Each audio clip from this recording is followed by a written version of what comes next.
Hello दोस्तों, मेरे channel फिल्मी स्टोरीज में आपका स्वागत है। 90 के दौर में बॉलीवुड में एक शानदार गायक हुआ करता था। नाम था बाबला मेहता। वो सिंगर जिसको देखकर बड़े बड़े गायक उसी की तरह गाने की कोशिश किया करते थे। ऐसी सुरीली आवाज जो न कुमार सानू के पास थी, न अभिजीत भट्टाचार्य के पास और न ही सोनू निगम के पास। मगर ऐसा क्या हुआ था कि रातों रात उनका करियर बर्बाद कर डाला गया? क्या ये काला सच किसी ने बताया आपको? क्यों इतना महान गायक हमेशा के लिए गुमनाम हो गया और लोगों ने उनके गाए गाने तो खूब सुने, लेकिन बाबला मेहता का नाम भूल गए? खैर, अब इनकी मौत पर जमाने को याद आई है कि वाकई में बॉलीवुड की दुनिया में कोई सिंगर हुआ करता था। चलिए हम आपको बाबला मेहता के करियर के अचानक डूबने का पूरा सच बताते हैं। वीडियो पूरा देखिएगा, क्योंकि उनकी मौत से जुड़ा अजीब इत्तेफाक तो आपको हैरान कर देगा। दोस्तों, चांदनी फिल्म तो आपने देखी होगी, उसके गीत भी सुने होंगे, मगर कभी आपको पता लगा कि इन गीतों के पीछे किसकी सुरीली आवाज थी?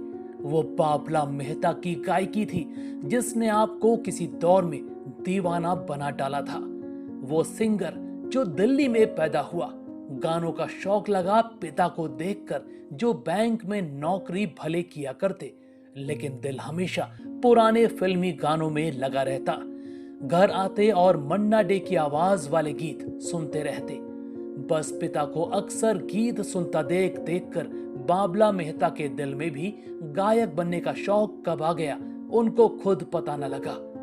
आवाज में महान गायक मुकेश की झलक थी।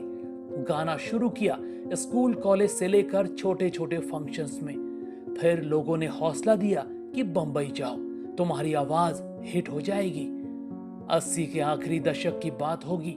बाबला बंबई आ गए और किस्मत से एल्बम में गाने का मौका मिल गया। 1987 में पहला एल्बम रिलीज हुआ, जुबा पे दर्द भरी दास्तान।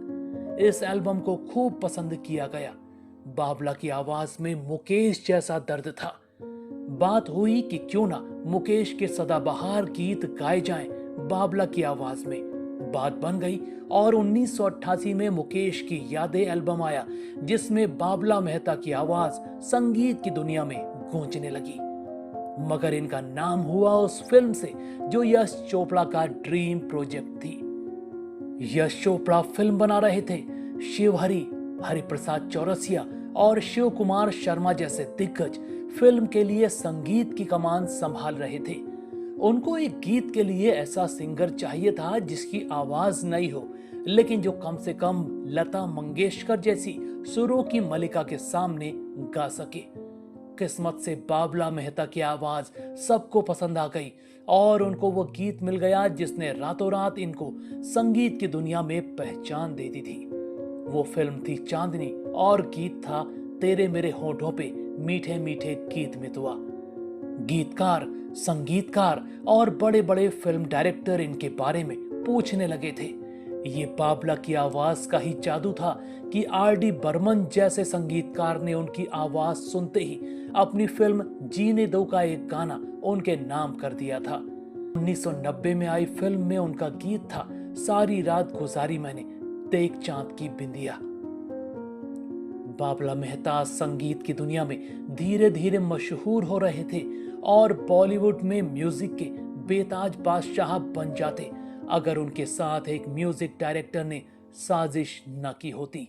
क्या हुआ था, वो किस्सा सुनाते हैं जिसने इनका बॉलीवुड सिंगिंग करियर बर्बाद कर डाला था। दोस्तों, 1990 में महेश भट्ट एक फिल्म बना रहे थे। उनको जो गायक चाहिए था उसमें एकदम फिट थे बाबला, जो गायकी की दुनिया में बड़ी तेजी से उठ रहे थे। नदीम सैफी और श्रवण फिल्म के म्यूजिक डायरेक्टर थे। दोनों ने बाबला की आवाज को हरी झंडी दे दी थी।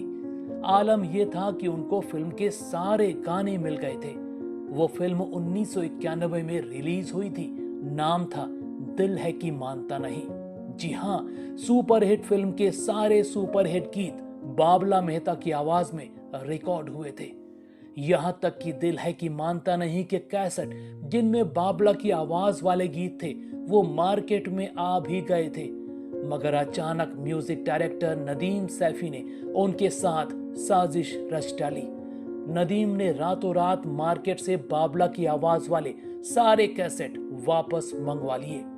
कोई समझ नहीं पाया ऐसा उन्होंने क्यों किया।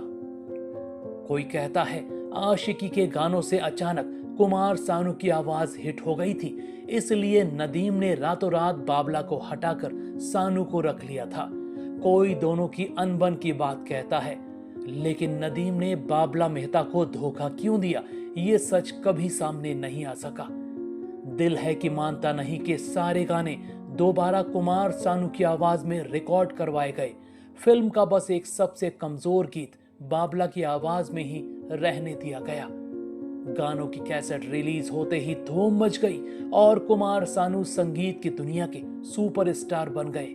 अगर ये कैसेट बाबला की आवाज में ही बाजार में आई होती तो सानू की जगह बाबला सुपरस्टार सिंगर बन गए होते। मगर नदीम के एक धोखे ने बाबला मेहता का पूरा करियर बर्बाद कर दिया। बस यहीं से ये मशहूर होने जा रहा गायक धीरे धीरे बॉलीवुड की गलियों से गुमनाम होता गया। बाद में बाबला मेहता भजन गाकर अपनी जिंदगी की गाड़ी चलाने लगे और फिल्मी दुनिया से ऐसा गुमनाम हुए कि लोग उनका नाम तक भूल गए। जमाने को उनकी याद आई जब 22 जुलाई को खबर आई बाबला मेहता की मौत हो गई है। जिस इत्तेफाक की हमने बात की थी वो थी उनकी मौत की तारीख। बाबला मेहता को गायक मुकेश की आवाज कहा जाता था।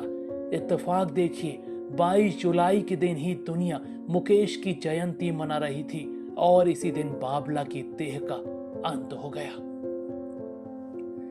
दोस्तों, क्या आपने गायक बाबला मेहता के बारे में सुना था? अगर हाँ तो उनकी आवाज आपको कैसी लगा करती थी? उनका कौन सा गीत आपको पसंद आया था? हमें कमेंट में जरूर बताइएगा।